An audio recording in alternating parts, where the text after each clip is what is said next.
Gulf ప్రాంతంలో యుద్ధ మేఘాలు మరింత దట్టంగా అలుముకున్నాయి. అమెరికా, ఇరాన్ మధ్య దాడులు ప్రతి దాడులతో పశ్చిమాసియా అగ్నిగుండంలా మారింది.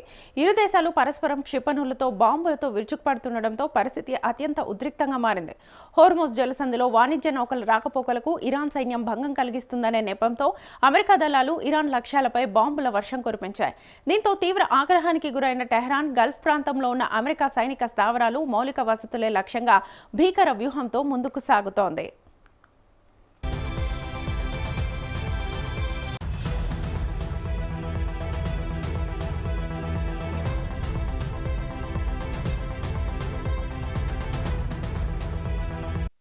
అమెరికా దాడులకు ప్రతీకారంగా ఇరాన్కు చెందిన Islamic revolutionary guards corps operation Nasr 2 పేరుతో విరుచుకుపడింది.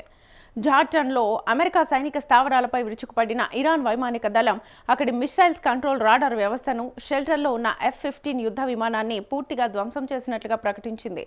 అంతేకాకుండా రుగ్బాన్ ప్రాంతంలో ఉన్న అమెరికా మిలిటరీ కాంపౌండ్పై దాడి చేసి పలువురు అమెరికన్ సైనికులను మట్టుబెట్టినట్లుగా ఇరాన్ అధికారిక మీడియా వెల్లడించింది.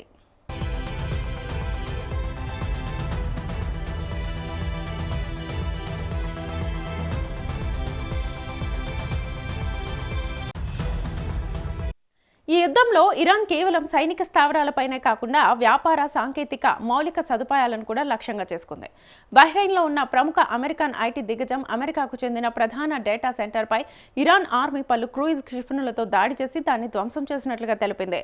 తమ పౌర నిర్మాణాలపై అమెరికా చేసిన దాడికి నిరసనగానే ఈ చర్యకు దిగినట్లుగా ఇరాన్ ఆర్మీ ప్రకటించింది. అయితే ఈ దాడిపై అమెజాన్ కానీ, బహ్రెయిన్ ప్రభుత్వం కానీ ఇప్పటి వరకు అధికారికంగా స్పందించలేదు.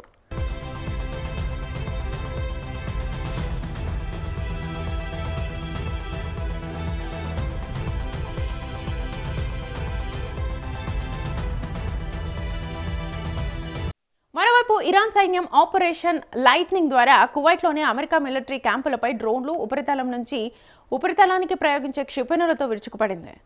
ఆరిఫాన్ base, Ahmad al Jaber air బేస్లలో ఉన్న patriot air defence system, communication హబ్లు, HIMARS మిసైల్స్ లాంచర్స్ను నాశనం చేసినట్లుగా ప్రకటించింది. అలీ అల్ సలేం ఎయిర్ బేస్లోని MQ-9 డ్రోన్ హ్యాంగర్పై దాడి చేసి పలు డ్రోన్లని ధ్వంసం చేసినట్లుగా వెల్లడించింది.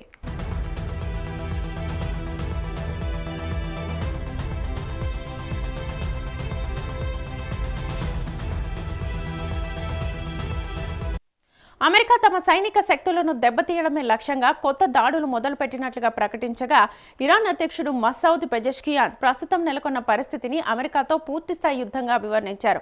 మధ్యవర్తుల ద్వారా దౌత్యపరమైన సంప్రదింపులు జరుగుతున్నప్పటికీ గల్ఫ్ ప్రాంతం నుంచి అమెరికా సైన్యం పూర్తిగా ఖాళీ చేసి వెళ్లేంత వరకు తమ పోరాటం ఆగదని ఇరాన్ స్పష్టం చేయడంతో ప్రాంతీయ భద్రత తీవ్ర ప్రమాదంలో పడింది.